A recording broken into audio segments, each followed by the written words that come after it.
Here we are again. This is a video on system schema and force diagrams for part 2. In this case we have an algebra book, a biology book, a calculus book, the table, and the earth, and I threw in the London Bridge just for fun. What we'll do is set up our system schema first by arranging the objects so we can draw arrows in between to show interactions. The next step in the system schema is to draw a circle or draw a dotted line around the system in question. In this case, we're going to analyze the algebra book and biology book together. Notice that there are crossovers on our boundary lines in 3 places. So we do not need to worry about the other objects that are not involved. We'll get rid of those. Please recall that from the system schema, we can draw a force diagram or a free body diagram. In that case, we are going to shrink this down to a single dot. From that dot, we are going to extend our force vectors or describe our interactions with the objects in our system. For example, we do know that we have a downward force acting on the algebra book and biology book system.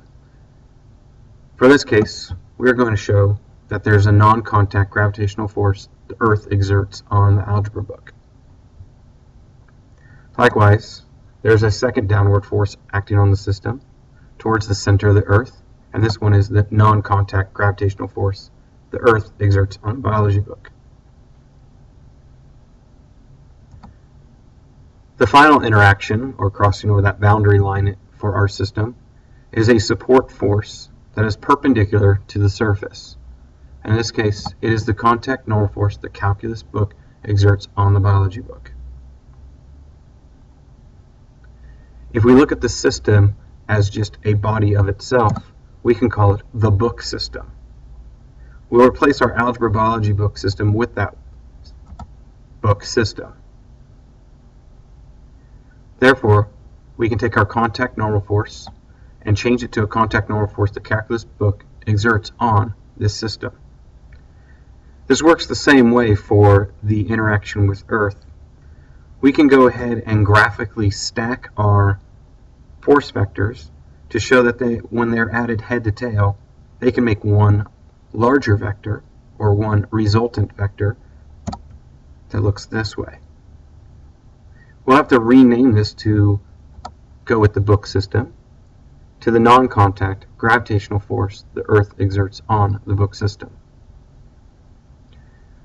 We can then simplify a little bit more by noticing that for the top force vector, we have a normal by the calculus book onto the book system, and we'll shorten that a bit more to just showing the subscripts.